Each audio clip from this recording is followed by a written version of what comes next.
Perang. Lah kowe ngopo? Lho, lenggahan ngunjuk kopi. Nonton wong perang.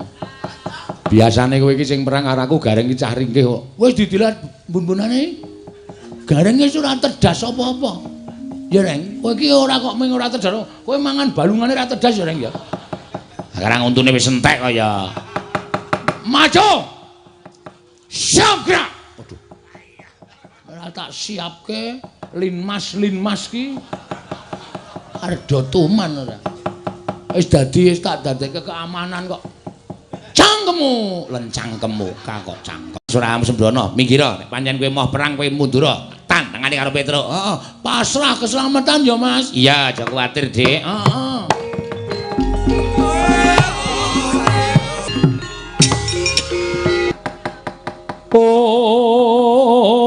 Nanging Prawadyabala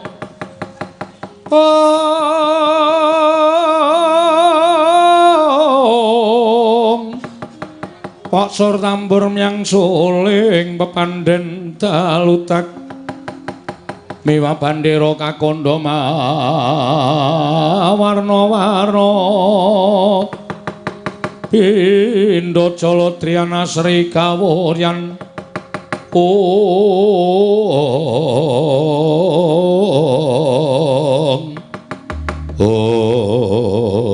Kakang Narada Kakang Resi Kanika Putra merkencong warudaya pak pong buk boleng kali codhe sapa sing gawe punapi Dik mboten nginten babar pisan bilih Panakawan Bagong berguguk ngutawatun mboten purun kula boyong wonten ing kayiwangan Kakang. Mesti. Ampun jenengan menika kula kinten nggih kurang gaweyan. Nuwun sewu. Kirangipun menapa Adi Pramesti Bathara Guru anggenipun mangreh sangganing para titah. Kewajibanipun kathah ning kok panjenengan menika ngurusi karo perkarane Bagong ing atasipun Bagong menika namung darbe kepinginan kepengin bangun desa tumuli ndawahaken prasapa. Monggo sumpahe Bagong menika mboten damel menapa-menapa wonten ing kayiwangan. Lajeng panjenengan golek dak-dakaning pasulayan dianggep Bagong nerak pacak nerajang perbatang. Tumunten badhe dipun hukum dening Paduka Adi Pramesti Bathara Guru. Kula nuwun sewu lho. Nek upama Bagong dihukum panjenengan menika janjane niate napa to? Kula nuwun prisa. Kakang Narada, menapa panjenengan mboten ngertos legetaning manah kula? Estunipun manah kula menika wiwit rumiyin boten gathuk tuwin boten condong miwah boten mathuk kaliyan Kakang Semar. Tala. Lut. Lah terus lupetipun Kakang Semar menika menapa? Cobi kula nyuwun prisa. Wong nyatane papane ya dhewe-dhewe panjenengan wonten ing Suralaya, Kakang Semar menika wonten ing jagat. Kula kinten Kakang Semar menika mboten nate tumindak menapa-menapa dhateng Paduka Adi Pramesti Bathara Guru. Ming penggalih panjenengan ingkang semunipun boten jenak. Semunipun boten tentrem menawi Kakang Semar menika nggadahi moga langkung-langkung atmajanipun Kakang Semar nggadahi gegayuhan. Monggo gegayuhan ora ana apa-apane. Nuwun sewu mboten wonten sambung rapetipun kalian kayangan panjenengan lepataken. Luwih-luwih sing gegayuhan Panakawan. Menika jenengipun panjenengan menika nuwun sewu lho.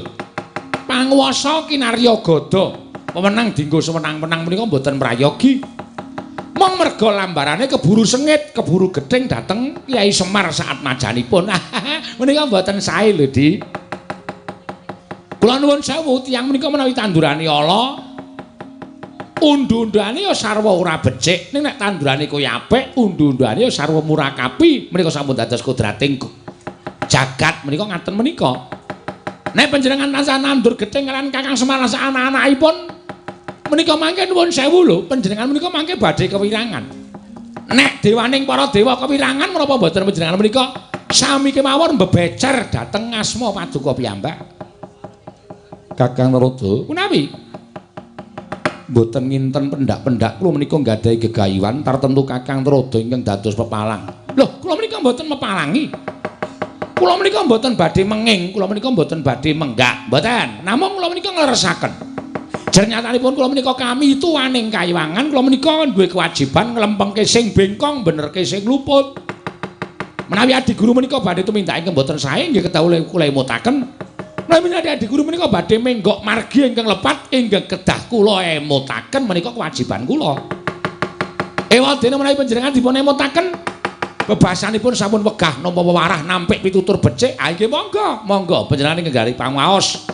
Kula sumanggaaken.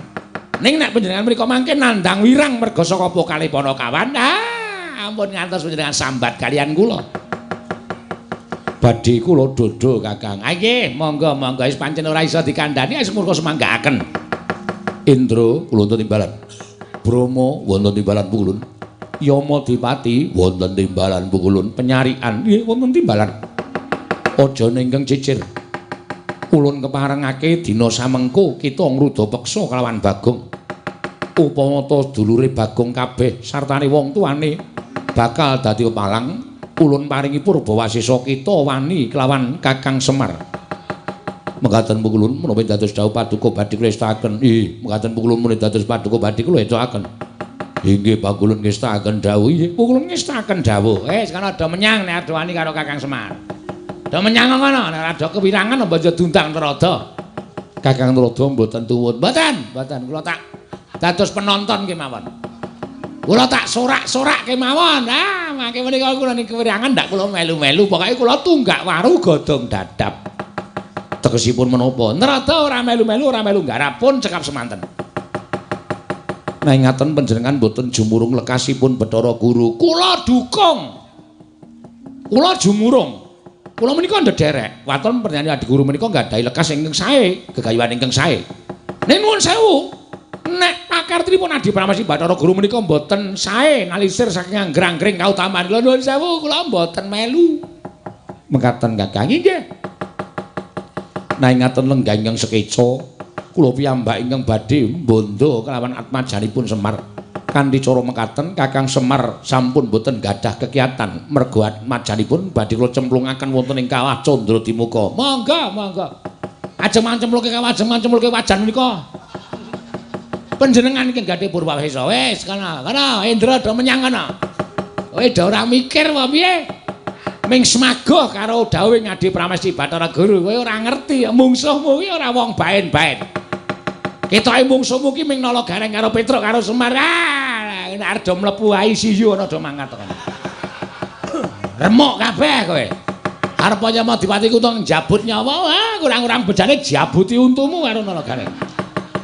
Do menyang Indra Brahma Yama Dipati penyarian mangkat dina iki niki ngesaken dawuh paduka Hyang Adi Pukulun.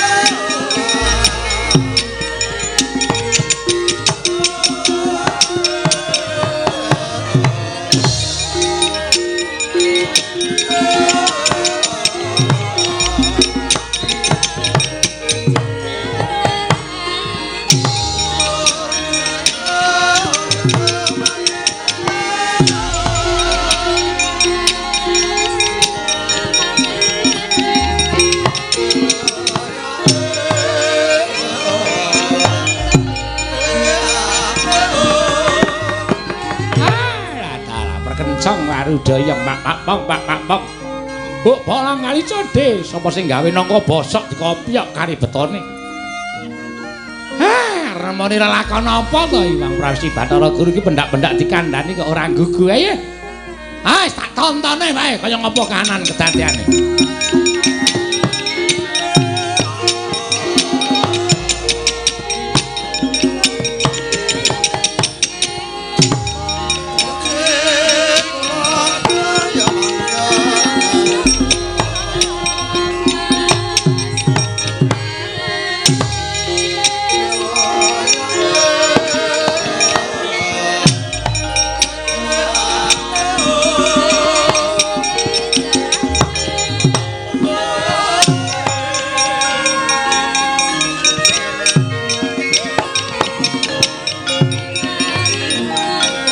Pacarian putra lamun kawekasan yeka wisanggeni maya wisan anggeni Maya Wisnu Pradenta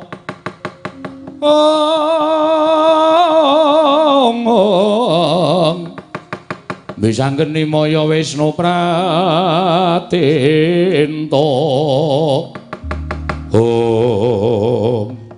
wah dewa do tekan kene ya Tru heeh monggo dewa ki nek mlaku kok ora ngambah lemah ya kaya demit ya Tru heeh ning ngarepe kaya ngopo awak dhewe sebacut diwenehi jaya kawijayan karo bapak nglabuhi karo celeng gudiken iki mergo saka niate sing aneh-aneh nganti kahanan geger kaya ngene iki jane kuwi ngopo to Gong kowe jane ikhlas ora ewangi aku nek ora ikhlas ora masalah do mulih ngono wis mau dikandhani karo bapak didilat bathuke mbun-bunane karo bapak men dadi wong digdaya barang tekan ngene ngundhamana wis setan kowe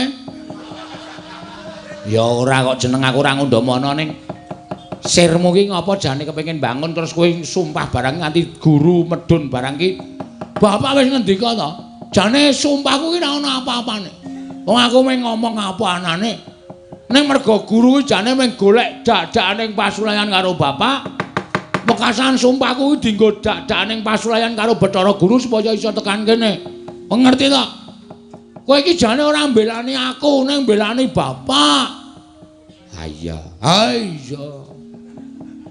perang lah kowe ngopo lho lenggahan ngunjuk kopi nonton wong perang biasane kowe iki sing perang karo aku gareng iki cah ringkih kok wis didilat mbun-bunane gareng wis ora tedas apa-apa ya Reng kowe iki ora kok mung ora tedas kowe mangan balungane ora tedas ya Reng ya sekarang untune wis entek kaya maju siap gerak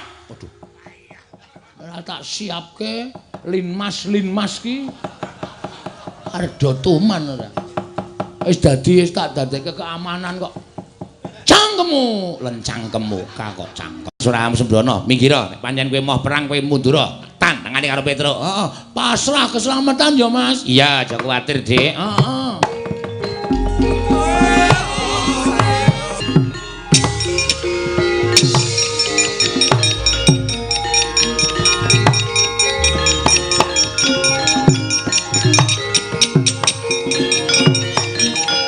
nututi lamun katututan lamun mangsa prawira digdaya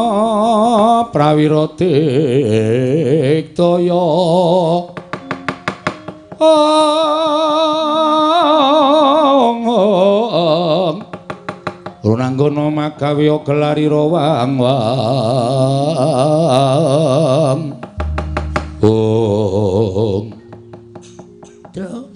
iki dewa apa? Ayo. Dewa tenan? Dewa iki jare gedhe tur dawa. Ayo. Sing ngarep iki kok cendhik. Omong ngono kuwi gumantung wong-wongane kok, Gong. Sing ngarep iki ya dewa. Sapa kuwi? Bathara Penyarian. Oh, pacare. Utuh. Bathara Penyarian. Kewajibane nyatet neng kayangan. Mula kok ngendi-endi ballpoint? Ayo. Sing tengah kae kowe tepung ora Truk ngerti no. Nderekke sapa-sapa tau ketemu karo dewa, nderekke Ndara Janaka ketemu karo dewa. Sapa kae? Bathara Brahma. Dewaning geni. Jane wis apik wis surut ning sing mburi dhewe kok ora imbang ya. Ora imbang piye? Ngarep ro ngarep, cilik musuh cilik, dhuwur musuh dhuwur. Aku kok malah entuk gedhe. Monggo mungsuhmu bahaya dhewe kae kok. Ae sapa? Bathara Yama Dipati. Wajibane njabut nyawa. Edan. Aku dadi aku untung musuh tukang jabut nyawa. Ha wis karepmu iki pokoke jodone dhewe-dhewe. Yen ora sanggup catut. Nah. Arep nggo apa nyatut untune Yama Dipati. Dheke sadurunge jabut nyawa aku jabut sik. Monggo lek ku jabut ngeget. Ha iya. Mesti langsung udus kowe. Iku senengane nek dikeplak mbales e. Mbales mestaka e. Kula ngaturaken bekti kula kunjuk pukulun. Nala garing tak tampa. Pangestuku tampan ana. Lho nggih. Bathara Penyarian kula ngaturaken bekti kula kunjuk. Petruk tak tampa pangestuku tampanono. Pak Carek bekti kula. Bagong tak tampa pangestuku tampanono. Pukulun Bathara Brama bekti kula, ya Nalagaring ulun tampa. Bathara Brama bekti kula, ya Petruk ulun tampa. Bathara Brama, Hah? Brama ora Grama. Bathara Brama bekti kula katur, ya Bagong tak tampa. Pukulun Yamadipati bekti kula, ya Gareng tak tampa. Bathara Yamadipati bekti kula, ya Petruk ndak tampa. Yamadipati bekti kula, ya Bagong ndak tampa. Ora ngecer. Wajabnya wajabat untukmu. Wonten menapa pukulun? Nalagaring pripun? Aku entuk jawing wang pikulun Jatimurti. Ya pepundhenku, nggih. Kinen bondo karo Bagong, merga Bagong keluputan. Wani ngucapake sumpah nganti gawe gegering Kayiwangan Suralaya. Mula wektu dina iki Bagong bakal tak bondo, tak unggahke ning Kahyangan, tak cemplungke ning Kawah Candadimuka. Ayo ndi Bagong? Kaya jempalange karo ping Bathara Penyalian. Aku nganti Kakang Pulun Bathara Brama lan Kakang Pulun Bathara Yamadipati. Yen kowe puguh ora menehake Bagong aja takon dosa, kowe ngerti? Pulun Bathara Brama kuwi dewaning geni. Keduga bakal ngobong desane Bagong nganti ludes keles tanpa sisa Nalagaring. Setyaki tinunun, waduh. Gadanira wirang tumandang. Ben Bathara. Setyaniku garwanira.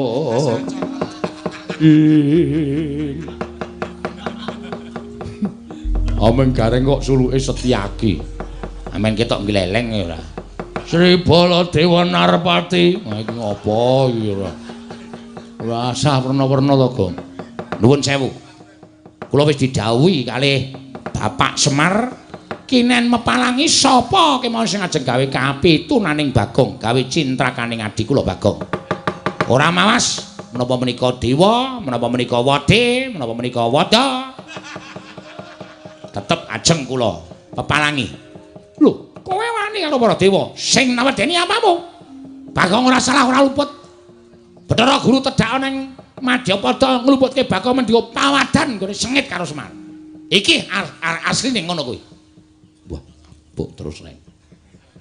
Ayo ora. Terus saiki tak takon karo sampeyan. Nek ora iso ora usah dijawab. Tak takon karo sampeyan. Kena ngapa kok dewa ki ado sengit karo Semar iki jane masalah ya apa? Luwe-luwe Bathara Guru ki kok sengit karo Semar jane masalah apa? Aku tak takon karo kowe. Aku tak takon karo kowe, masalahe apa kok sengit? Lho, kowe malah ora basa bareng karo aku. Lho, kamu arep gelut kok dadak basa. Ngendi ana wong gelut kok basa? Ketiban asta kula jengkelang kuwandanira. Antene ora serem. Ayo, arep muni piye kowe?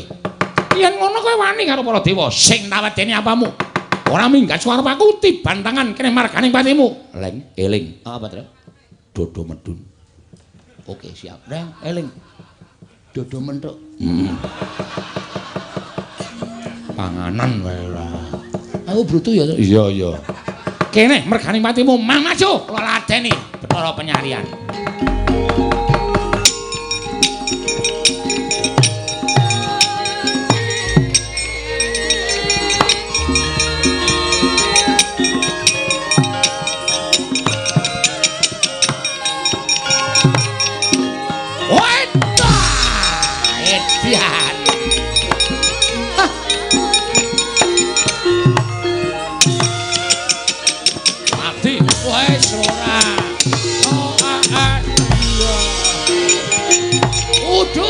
Arnendi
Dodo medun. Oh iya, Ding.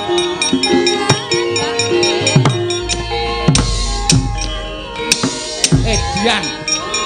Ngatek aji lembu sekilan kowe kebarak. Ayo. Milih awakku.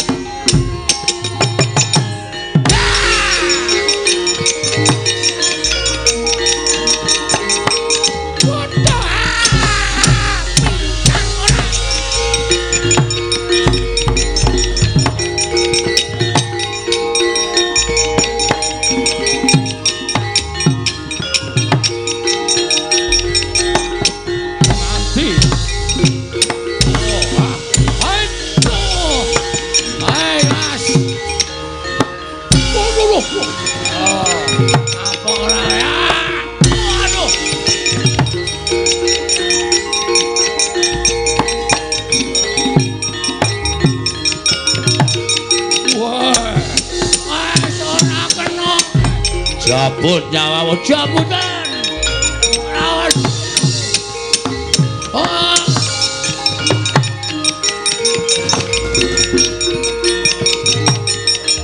Wedan.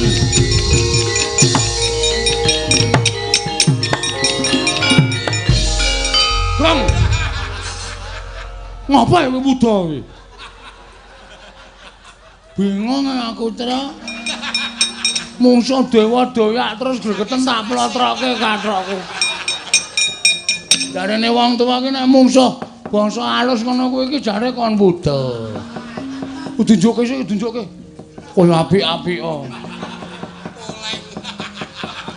Kok kaya kutuk to, Gong, kutuk ndasmu.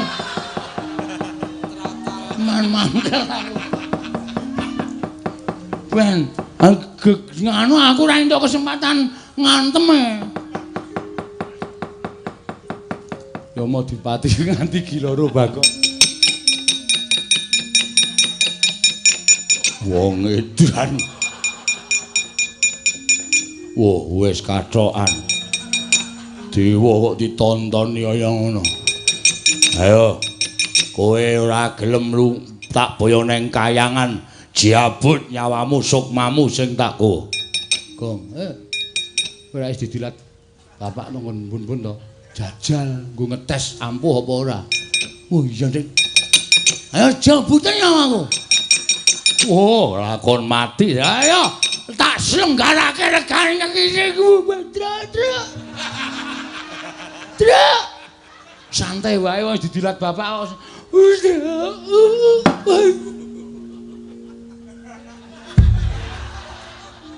Waduh. Modar. Hilang nyawamu. Gong, lho kok wangsulan? Pet-petan ndasku. Iso tangira? Iso. Lho. Iso omong. Iso nyawane papat lho. Weh, ladara. Kowe njabut aku ora mati, tak jabut kedadung.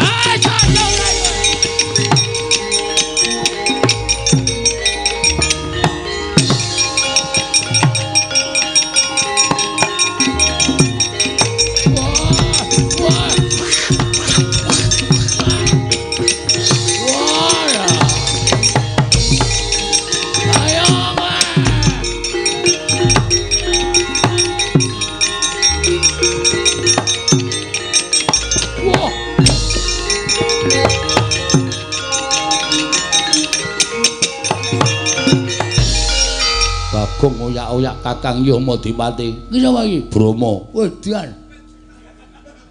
Kowe iki Brama? Iya. Berarti sesuk ning radio-radio kae. Dudu. Brama Kumbara? Udu. Adimu ndi? Sapa? Mentili. Mandili.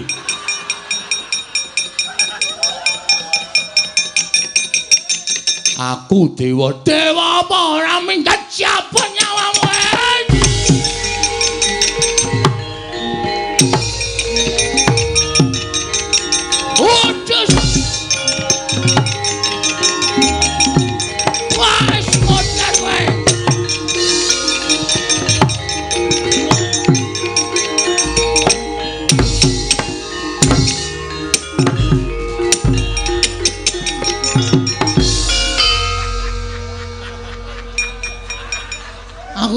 ngamuk mataku lamur apa ya?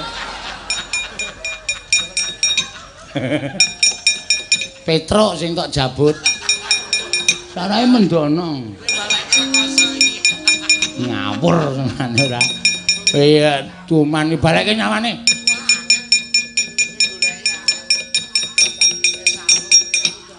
Wis. Wong edan. Wong aku tekone kaya ngono ora geger dewa-dewa terus. Heeh. Tak jabut kabeh. Oh, urung ana sing rumen delepe tak jabut. Saking mangkelku. Ha iya. Tapi ya wis ora ngono ndadewane aja ora sak kepenake dhewe kok. Ha iya. Piye nang ngene iki? Wih, Gong. Hah? Ora pangling ae. Sapa? Iwang Pikulun Bathara Guru. Ngambah Dirgantara sajake duka tenan kae. Terus, ayo ngayom nang ngene bapak wae. Ah, mlayu naik kene. Ya.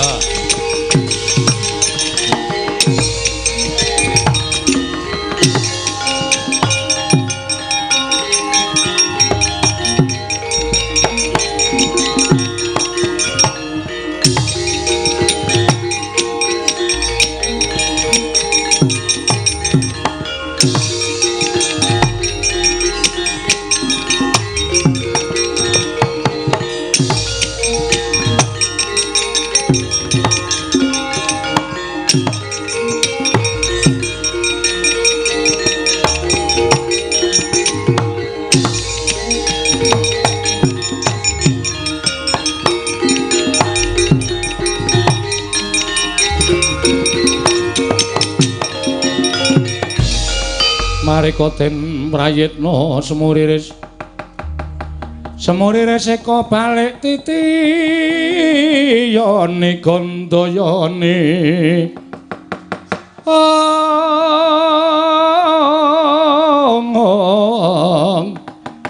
Trisunya purnama sasi gilar-gilaran ing tengah latar. Oh. Piye? Dewa-dewa iki nek pakartine ora apik arep derajate dewa karo anak-anakku do mlayu kabeh.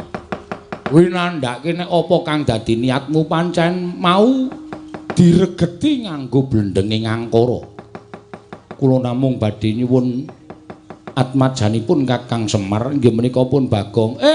Bola-bali tak kandhake to Bagong ki anakku.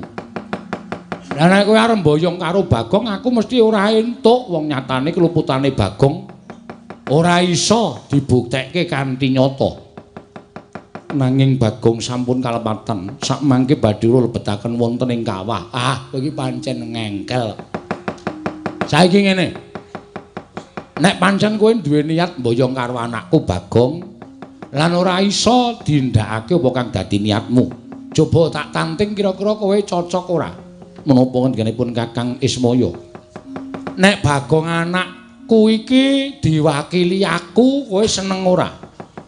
Panjenengan menika guyon, aja ngapusi karo atimu. Nek diwakili Semar kowe gelem ora? Menawi Kakang Semar ikhlas kula purun. Mesti gelem wong niate ya kuwi sing tok jangka ya ta. Niate ya kuwi sing tok jangka, ning sing tok nggo alesan anakku Bagong. Pak, kuwi nanti, Pak. Sing nukokke semen sapa, Pak? Wis ben nengke wae wong iki bapak ki mbelani kowe lho. Menawi Kakang Semar purun, tetep dinten menika dados ijolipun Bagong kula boyong dateng Kayuwangan. Apa ora gelem? Iki anakku sing tak tresnani, sing jeneng wong tuwa ki notohke nyawa kanggo anake nek perlu apa wae ditotohke aku ora bakal owel. Pukulun mboten namung bapak nek saged kula ya ngijoli karo uripe Bagong. Loro gareng ora sah. Wis ben, Pak, wis ben. Tak bilanane adikku. Bapak wae sing lenggah nang omah, aku sing dadi ijole. Karaku ya ning aja truk. Anakmu cilik-cilik. Aja wis aku wae. Aja karo aku sisan. Wong loro sisan, dadi mati ki wong loro sisan. Kowe iki jane nek aku mati seneng to, Gong? Bahagia. Bahagia dengkulmu ora. Aja nala garing aja petruk ning aku. Sinten ingkang kedah dados lintunipun Bagong? Aku, kula. Nala garing aja ora apa-apa, Pak, wis ora apa-apa wis ben. Aku wae Pak wis ora apa-apa wis ben aku garing wae bapak lenggane omah. Menawi kula nyuwun menapa Kakang Semar saged minangkani. Kowe njaluk apa? Ingkang dados lintunipun Bagong boten namung Kyai Semar Kakang Semar nanging klebet nala garing Petruk kedah kula boyong wonten ing Kayuwangan. Wong siji kok ijole telu iki piye? Kedah mekaten Kakang menika ingin dados panyuwun kula menawi boten inggih Bagong ingkang kula beto. Piye nala garing wis ora apa-apa Pak wis ora apa-apa. Wis ben Bagong dhewe malah kesepian wis ben. Ora suwe-suwe mati gantung. Ora mungkin aku ngedol sawahmu sik to. Ya wis ide ngono lho. Nek kowe arep ning Kayangan iki dhek wis ngerancang rencana selanjutnya jelas. Ora iki udu Bagong kok. Ya wis nek pancen niatmu kaya ngono aku manut. Wis aku nala garing karo Petruk sing munggah ning Kayangan. Menika saestu. Iya. Nggih kula nderek pukulun, nggih kula nderek pukulun. Nanging ngaten kula aturi bidal. Sak menika sareng kan lampahipun ingkang rayi. Iya tak tutke aja kaya bocah cilik Bathara Gurayu.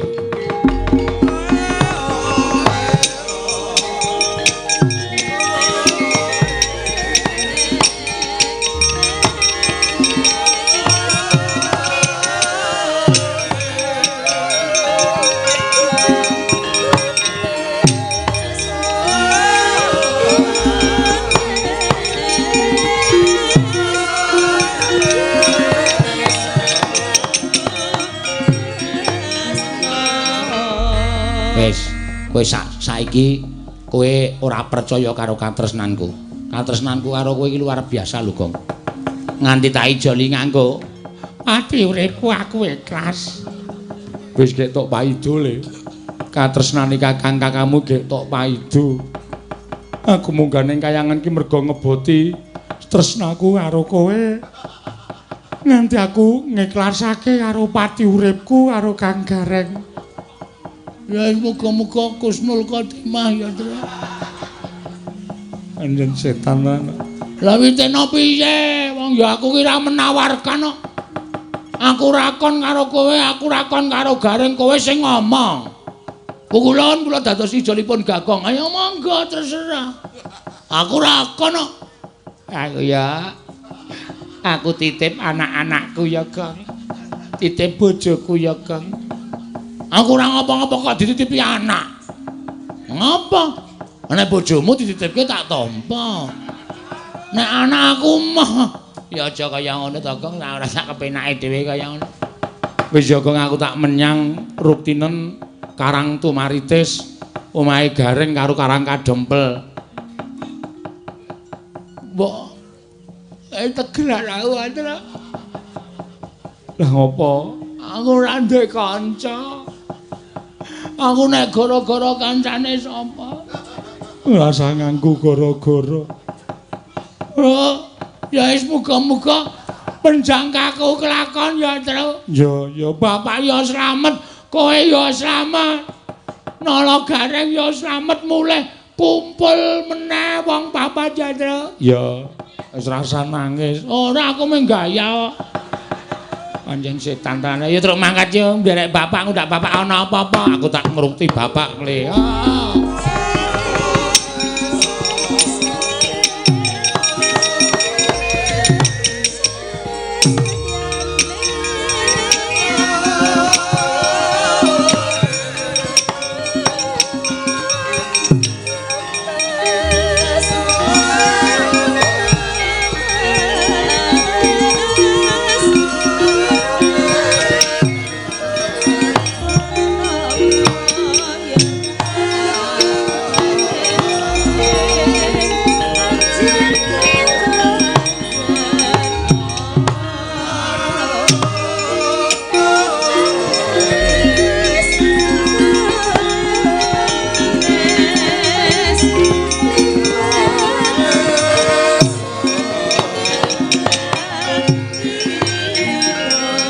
Palugon laguning lekas lukita linu teng Lu kita lek nuting kidung kadung kadereng momong memangun manah rahayu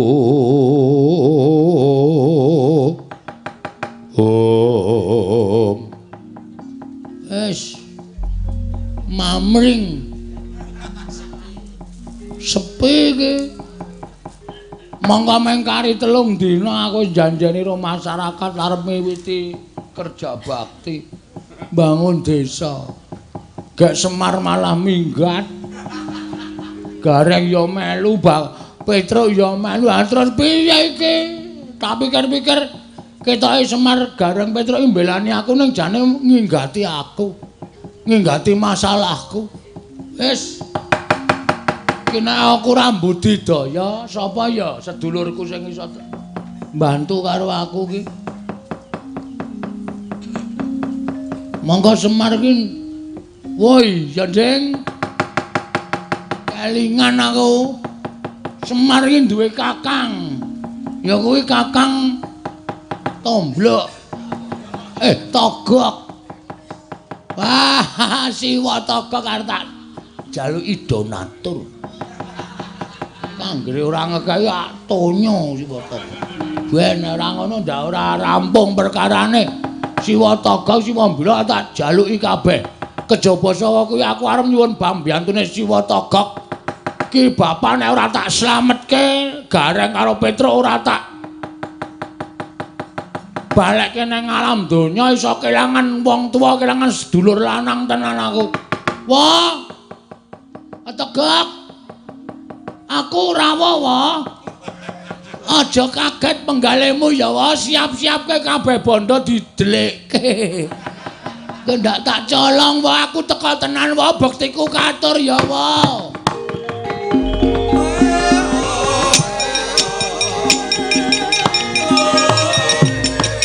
Teka-teka kok lambene wong tuwa diewer-ewer. Slamet, Gong. Mengestune Siwa. Wilujeng wae, aku ngaturke bekti ya wae. Ya, tak tampa. Bagong slamet, Gong. Weh, Mbiti, bilang. Andeng bilung lali aku. Slamet, wae bilung. Bektiku katur ya wae. Tak tampa Bagong. Mengestune wong tuwa tampan ana. Tak gegem dadaku kok cilik terus to, wae. Ya karang kaya ngene iki wujudane. Heeh, sing penting sehat, sehat ya, wae. Heeh, sehat. Siwa Togok sehat, wae. Ya, slamet sehat le cah bagus. Sangeme kok sedawa, wae. Mbok wis kowe ngopo lho karo jeneng wong tuwa kok mesti ngobok-obok sak penake dhewe. Jane kowe iki ngopo? Kok janur gunung kadingaren. Dian omahmu saya apik, wae. Kok dadi saiki aku iki nderekke ratu sabrang, ratu sugih-sugih. Apa-apa biak-biuk kowe butuh apa tukoke, butuh apa-apa tukoke. Kae gambare sapa e, Pak? Gambarku no. Ae to sing ning buri kae to. Heeh. Nganggo sandangan Jawa nganggo iket, Pak, nganggo iket.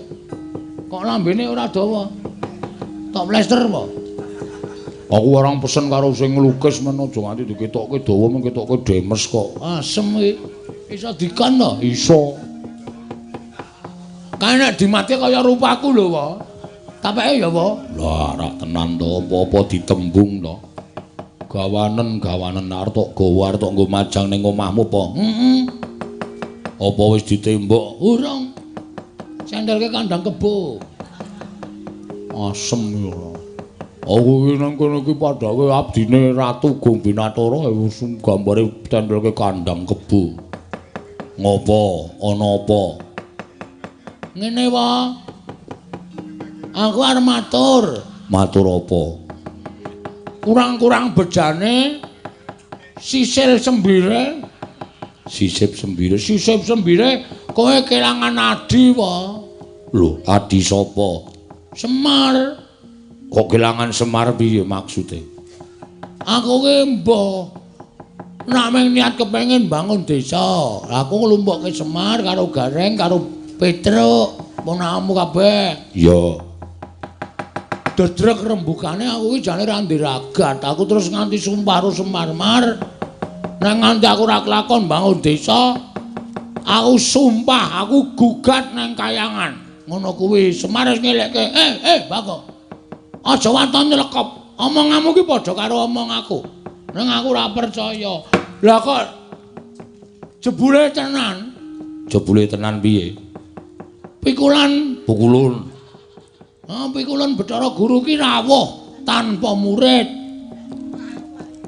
Terus arep boyong karo aku. Arep boyong karo kowe. Heeh, dunggake ning kayangan dianggep aku ki salah mergo aku nibake sumpah, kayangan geger. Jare Bale Marti Kunda manik rungkat. Kuwi omong sapa kaya ngono kuwi? Bathara Guru.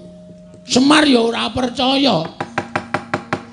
Terus Bathara Guru anu Semar ngandhake jane lemu duwe arep ngluputke Bagong iki mergo pawadan kowe sengit karo aku kok Bathara Guru. Geger pokoke. Aku ya wis ngerti nek Semar ki ya ora cocok karo Manikmaya ki wis suwe. Lah iya. Perang. Dewa-dewa kalah karo aku kabeh. Wah, kowe gak menang karo dewa-dewa. Menang ning ming sithik rasa njaluk ya. Menang perang. Aku iki terus Bapak Bathara Guru teka, aku mundur. Terus Bathara Guru Semar pokoke Bagong tak boyong. Terus Semar muni ngene iki, nek Bagong arep tak boyong ijole aku. Bagong aja tak go ning kayangane ijole aku. Sing muni ngono Semar kowe lho. Terus Gareng ya muni ngono. Aku ya tak gelem dadi ijole. Si Petra ya muni ngono. Lho terus Semar diboyong ning kayangan karo Gareng karo Petruk. Lho. Nek ngono kowe saiki ijen mula aku mrene iki sejatine arep genahke Gok. Apa? Siwa iki jare kakangne bapak. Aku ki sing tuwa dhewe. Nomor 1 aku, nomor 2 bapakmu, nomor 3 Bathara Guru. Wah, terus kae bilung kae. Anak tikus. Udu iki ya iki arep kaya ngono iki bekas ratu. Weh, lah kok ora abang. Gundulmu atos kowe iki mbok ya dilarani lek seneng main ngono ora. Ratu kok abang. Terus aku ki mbarepe nomor 2 Semar, nomor 3 Bathara Guru. Heeh, aku saya tak takon karo kowe. Arep kowe pisah karo Semar ki karo Semar rukun ora? Sing rukun ki mung aku karo Semar. Sing ora rukun karo aku karo Semar ki Manikmaya. Mula aku mbiyen karo bapakmu Semar ki digawe dening Manikmaya supaya mudhun ning jagat. Aja nganti aku karo bapakmu Semar kuwi duwe panguwasa ning Suralaya kuwi merga nggone meri Manikmaya karo aku karo bapakmu. Jane di anak Manikmaya. Terus piye? Aku saiki ngene. Pokoke aku mung pasrah karo Siwa TOG-OG. TOG-OG Togok. Aku pasrah karo Siwa TOG-OG supaya nyelametke Semar. Nek Siwa Togok ora iso nyelametke bapak karo kakangku loro, aku ora nrimake. Ateges kowe kuwi dudu kakangne Semar. Ming aku tantrimane Bagong suwek cangkem. Waduh. Piye lho? Wis monggo wong cangkem-cangkemmu dhewe. Ora edan ora. Lah aku tok kon ngopo? Aku terke ning kayangan. Terke aku ora ngerti dalane. Aku ora dong tenan nek donge aku wis mangkat dhewe. Jare kayangan ki pucuking gunung ngendi? Kemukus. Utuh. Himalaya iki ngendi aku ora dong. Ning nek kowe wujud kaya ngono kuwi engko tekan Sela Matangkep ora diparengake karo dewa sing tunggu Kori Sela Matangkep. Sapa jenenge? Cingkara Bala Balapata. Cingkara Bala Balapata. Kuwi buta loro. Loro-lorone nggawa gada. Nek kowe ora dikeparengake munggah ning kayangan kowe lagi mlebu ana ing kori sira matangkep dituthuk gada sirahmu kowe pecah mati. Waduh. Pakayangan ki gawat kok ana bodyguard-e wae. Sapa cingkara bola-bola apa to? Terus kowe salin wujud dadi wong sing gampang mlebu metu kayangan. Sapa we? Sing gampang mlebu metu kayangan kuwi ming bendaramu Janaka. Terus kowe tak dandani dadi Raden Janaka gelem ora? Asik. Wah iki aku kan gleleng tenan iki. Janaka iki bagus ra jamak-jamak. Pokoke aku ngono nang dalan di bajul wong wedok, aku kan mampir sik lho. Aja Janaka ki jual mahal. Lah ora tak jual murah pokoke. Pancen kowe iki ngeyel kok gelem to? Gelem. Kowe engko tak duduhi dalane mlebu. Nek arep ngamuk-ngamuk ana ing kayangan nyelametno bapakmu karo kakangmu sakarone ning aja nyampurke aku. Terus kowe dicampur apa? Maksude aku aja nganti tok gathuk-gathukke aku mung nulungi karo kowe nduduhke dalane. Siap. Piye iki lek dandan piye? Ning aku bagus to iki? Bagus. Kaya ndoro Janaka to? Ning aja pisan-pisan ketemu karo Raden Janaka iso dipecah sirahmu. Mergo kowe madani Raden Janaka. Waduh cilaka iki. Kudu sesingidan iki. Oh iya. Terus carane piye? Wis kowe saiki ngadeg jejeg. Tangane ning dodo. Mripate merem. Merem kabeh, ora merem siji. Engko arep tok-tok. Ora. Aku sale curiga iki karo kowe, Gok. Kok meneh ora. Siwa? Ora omong. Ngampet-ambekan. Tak suwunke karo sing gawe Kostum menengo. Ora wangsulan to. Tak suwunke karo sing gawe urip kowe tak cipta dadi Raden Janaka muga-muga ketampa panjaluke Togog Yoga. Siap. Wis ngampet-ambekan. Wis ngono ya tata-tata aku tak ngrapal mantram sakti. Nek wis tak rapal tak suwun karo sing gawe urip supaya kowe iso malik Raden Janaka. Sebab sing iso mlebu metu kayangan ki mung Raden Janaka. Sakliyane Raden Janaka ora bakal gampang mlebu metu kayangan. Mula dina iki kowe arep tak ganti Raden Janaka. Wis siap-siap. Waduh. Wah, suwek cangkemmu lho, Gok. Iki le ngampet wis ket mau omong wae malah pidato. Gewis. Ya wis, tata-tata. Gewis tangane ning dodo. Tan samar pamoring sukma sinukmaya winah ya sepi. Sumimpen telenging kalbu pambukaning warana.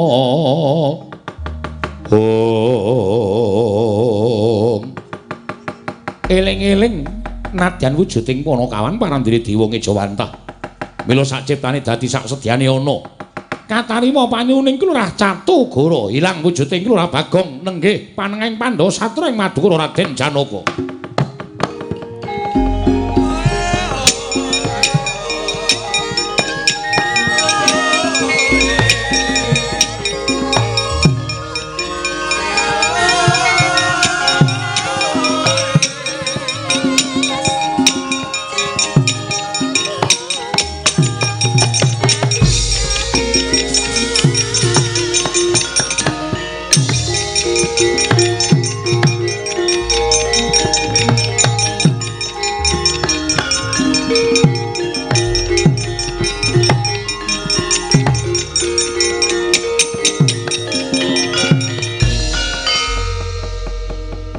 Jan arep nemoni lelakon apa iki? Ngapa, Gok? Ngiluwa mlebu ning kamar tengah kae ana bifet gedhe ngiluwa. Ra gaya. Kanggre ora Janaka kepruk bata kowe. Tenan aku gak nek jak sepele kene iki.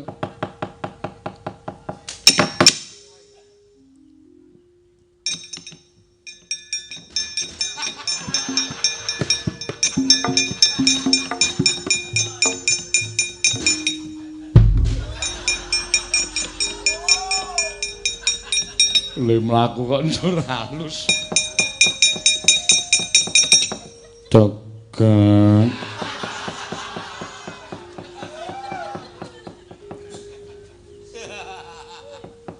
Wis ben nengke wae. Ngopo? Aku ngaturake kenging panuwun ingkang tanpa pepindhan toga. Padha-padha.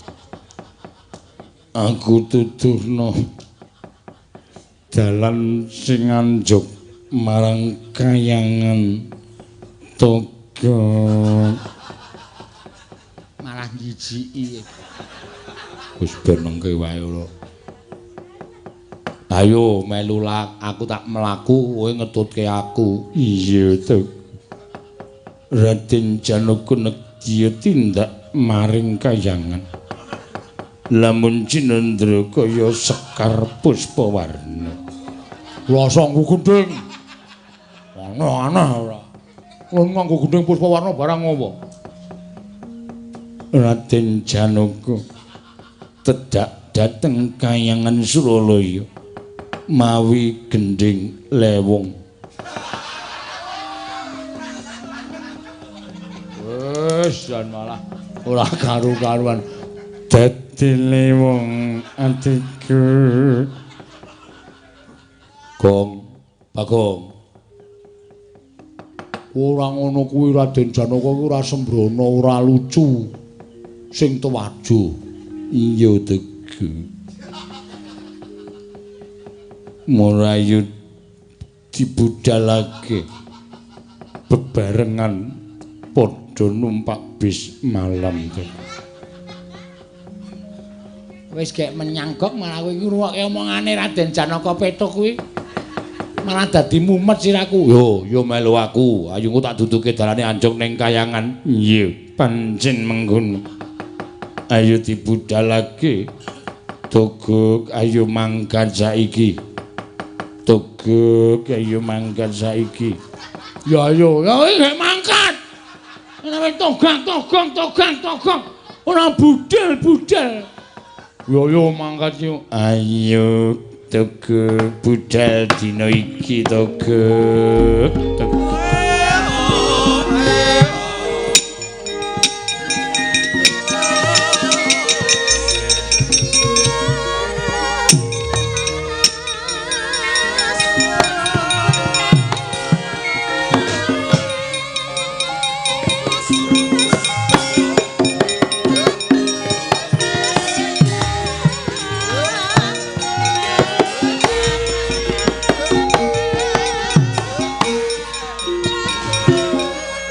Leru kamar.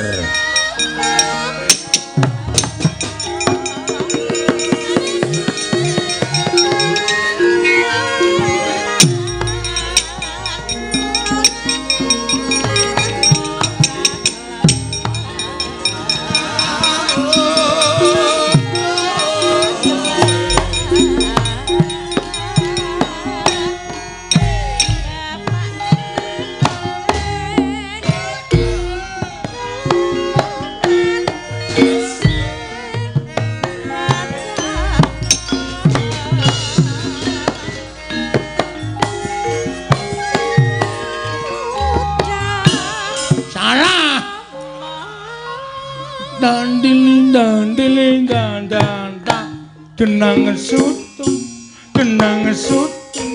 nandiling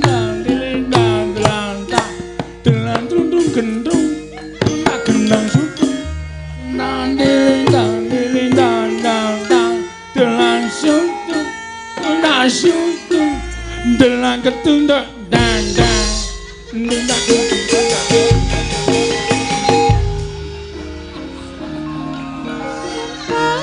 edan nuntung jenan nang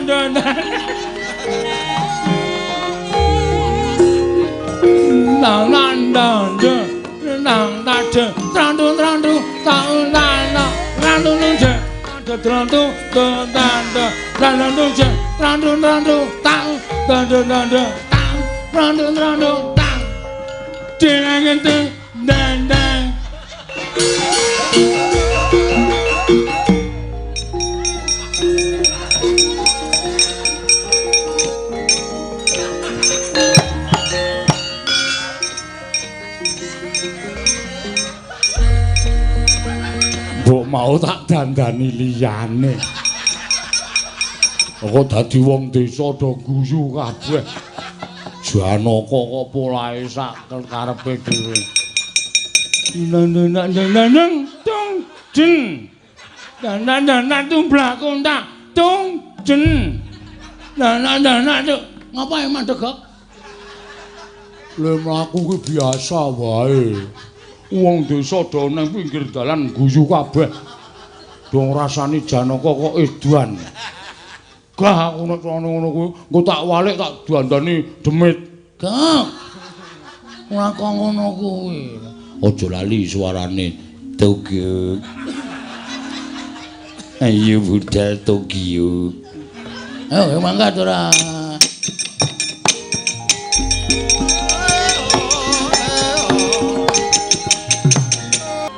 Kakang Ismaya sakmenika monggo kula aturi amriksani rawuh paduka Kakang Ismaya anggenipun kula boyong saking Janaluka estunipun boten wonten legeting manahipun ingkang rayipun Manikmaya anggenipun kula badhe gendhak sikara kelawan Kakang Ismaya malah sak mangke kula lenggahaken wonten ing Bali Martiu Kundha Manik Kakang lah kok dadi kaya ngene kahanane. Nek ngono aku ngaturke sepira keluputanku aku njaluk ngapura ya Bathara Guru. Dene aku duwe panyakra bawa sing ora apik kelawan kowe. Ndak kira nek pancen kowe iki wis duwe rasa gedhing keburu sengit karo Semar nganti pendak-pendak aku duwe panyakra bawa sing ora apik kelawan kowe. Estunipun anggen kula mboyong dhateng Kakang Semar menika namung badhe kula kanthi monggo kanikmataning kayuwangan menika dipun raosaken sesarengan jernyatanipun kula menika tasih rayi Kakang Ismaya piyambak panjenengan lan ingkang rayipun Manikmaya menika tunggal yayah kelawan Rina mboten wonten jamak limanipun kula badhe nyengsarakaken dhateng Kakang Ismaya Kakang Lolo Gareng, dalem Pak. Jebul tekan kayangan kok ora dikapak-kapakke malah disugata sing becik sing apik. Diombyong karo para dewa dilenggahke ning Datulaya Bali Martiu Kundha. Waduh. Iki marmer apa ya, Tru? Kok dadi sikilku kok angrak anu drijiku ora tak nggo nyengkerem iki kepleset. Ayo wong kayangan ki apike ora kaya donya kaya reng. Ming mergo sikilmu kuwi saking dene. Heeh, diantenan kok ambune wangine kaya ngene, garu rasa mala. Lho, iki arep dupa ning dupa sing wong donya iki ora duwe. Dupa? Heeh, iki. Mula kowe karo aku ki bareng tekan kene disubya-subya kaya ngene terus nyes atiku kaya ora duwe rasa kuwatir. Neng dalan mau mlaku kelingan anak-anak, kelingan bojo ki rasane grantes bareng neng kene iki Iwang Wilur Bathara Guru paring dawuh kaya ngono terus atiku rasane wah kaya disiram tirta wayu sewindu. Narada. Kelawan dawuh Kakang. Lah kok ora kewetu ucapmu sithik wae. Monggo aku tekan kene lho Narada. Kakang Semar kula ngaturaken bekti kula kunjuk. Iya tak tampa. Bekti kula katur kula Narada. Iya Nala Gareng. Bekti kula katur kula Narada. Iya Petruk tak tampa. Pangestuna nampanana ya. Kula pun dinggo jimat. Nggih kula pun dinggo jimat. Kakang Semar. Estunipun menapa ingkang aturaken menika tumus dumugining batos Mila wiwit dinten sakmangke kula nyuwun kanthi sanget sampun ngantos wonten panyokra bawa ingkang boten sae. Tumrapipun ingkang rayipun Manikmaya Kakang Semar. Ya. Sepisan meneh aku njaluk ngapura. Nek tana lupute Semar Badranaya nggone duwe panyokra bawa sing ora apik tumrap kowe ya Manikmaya. Nun inggih mboten dados menapa Kakang Semar. Malah sakmangke kinarya ngetingalaken bekti kula dhateng Kakang Ismaya. Dinten sakmangke Kakang Ismaya badhe kula sugata dedaranipun para Jawata inggih menika pun jambu dipunirmala pelemper tangga jiwa kembul sesarengan kelawan ingkang ngrayipun Manikmaya wonten ing Bali Martya Kunda Manik. Waduh, Truk. Ardi suguh jambu metemu. Jambu apa ya? Jambu dipunirmala, jambu mete. Jambu dipunirmala ki apa, Truk? Kuwi daraning para dewa. Karo apa mau? Pelem apa? Pelem pertangga jiwa. Pelem pertangga jiwa. Wah, rasane kaya ngapa ya, Truk? Ah ya kurang ngerti. Iki kanugrahan tumraping awake dhewe lho. Ora ana manungsa sing entuk ngrasake jambu dipunirmala, pelem pertangga jiwa kejaba awake dhewe. Berarti awake dhewe iki dadi anake Semar ki wah, bejane ora kurang-kurang ya, Truk. Heeh. Menapa kula inggih dipun parengaken ngicipi jambu dipunirmala apa ulun nula garing ulun keparengake pelem pertangga jiwa ulun keparengake. Wah tekan omah Bagong arep tak abapi. Terus Bagong takon mambu apa Reng? Iki abab jambu dipunirmala pelem pertangga jiwa. Heeh. Belum tahu Bagong nek mangan ming pelem pentil wis dilatih sak tlutuhe. Ha iya ora iso mangan kaya awake dhewe mulane kuwi. Iki tenan apa piye Guru? Menapa ing kula aturaken menika mboten namung kandhek wonten ing pangucap nanging kababar dados pakarti. Nang aku ora njaluk lho mengko ndak dikira aku kepengin ngempek kamukten kayangan. Ning wadene aku mbok paringi. Lha piye? Mengko ndak ora prayoga kedadiane nek aku ora ngrahapi apa sing mbok paringke karo aku Manikmaya. Miat langeneng kalangguan aklar andan moncar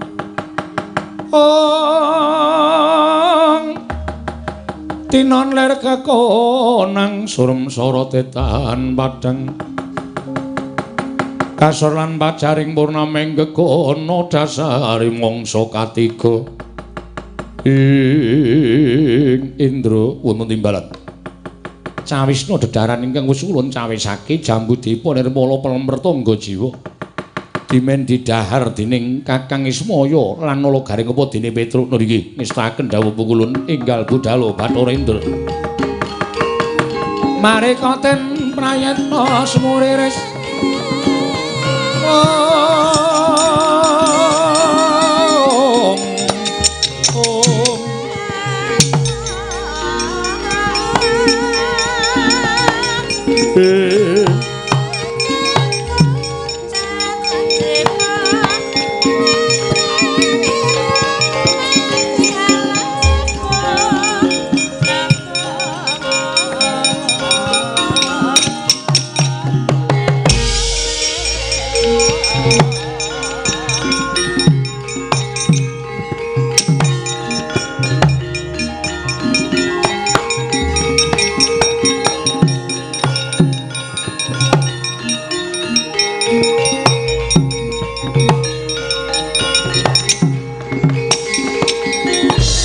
marekaten prayitna semurire seka balik titiyani gandayani trisanya purnama sasi menika Kakang sampun kula cawisaken.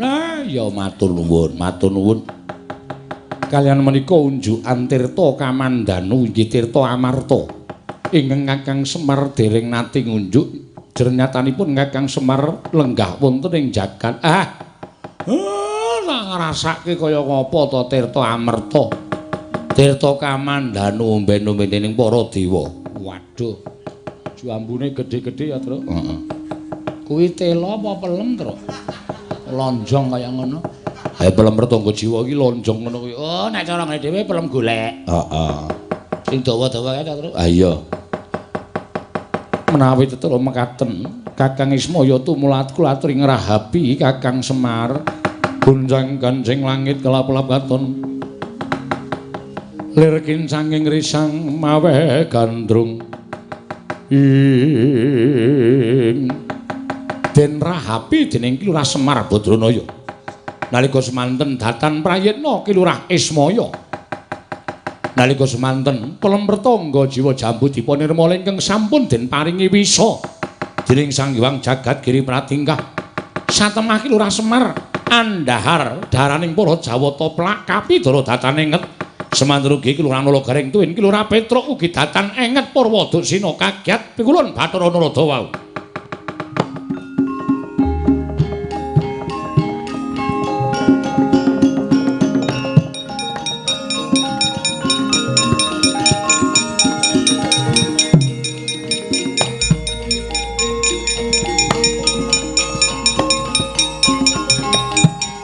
Ayo terus ndak selantek. Bapak dokoh banget ya.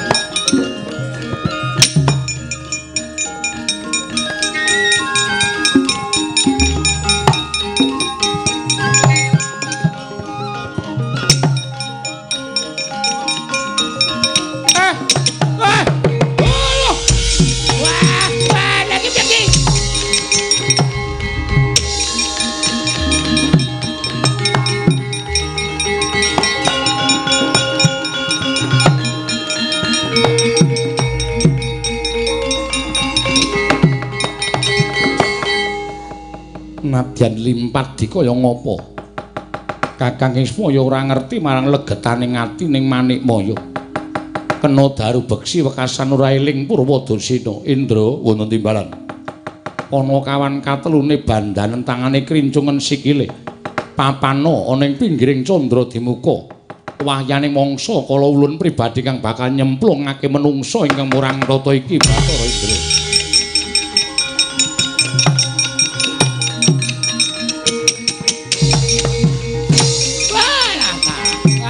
Perkencang aruga yang paham.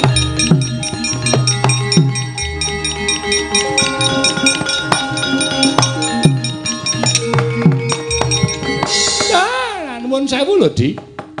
Mboten areges kula menika badhe wantun dhateng panguwas Patungadi Pramsi Bathara Guru menika mboten. Namung lah kok kados mekaten kedadosan ingkang tumandu wonten ing Bali Marti Kunda Manik. Monggo menika papan suci. Menika papan ingkang mboten nate kelepetan ing dedosan. Lah kok panjenengan ingkang ngregeti dhateng Bali Marti Kunda Manik kanthi lampah kados mekaten menika kala wau. Kula menika sampun ayem, kula menika sampun tentrem.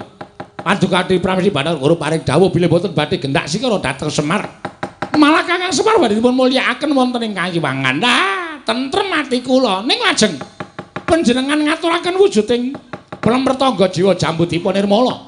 Sareng dipun dhahar dening Panakawan Tetiga tumuli kantaka mboten limut Purwadasina. Dalah nyuwun mampunten menika lampahan menapa? Menika lelakon menapa cobi kula badhe nyuwun priksa. Lah kok panjenengan Adi Pramsi Bathara Guru menika mentala dhateng kadang piyambak. Lah wah mboten cocok kula nek caranipun kados mekaten. Kakang Narada sampun to. Mbah inggih sampun paring pangandikan ingkang kathah-kathah. Jer menika ingkang kula jangka slaminipun gesang. Kakang Narada kula aturi kendel. Kala wau sampun paring dawuh tunggak waru tunggak dadap mboten melu-melu mboten melu nggarap. Ala becik nglampah menika badhe kula sandhang piyambak. Lah kula menika namung ngemutaken. Sampun Kakang. Kula mboten betah dipun emutaken jer panguwasa tunggal. Menika wonten astanipun pun Jatimurti. Monggo nek ana apa-apa mang rasake dhewe lho, Di.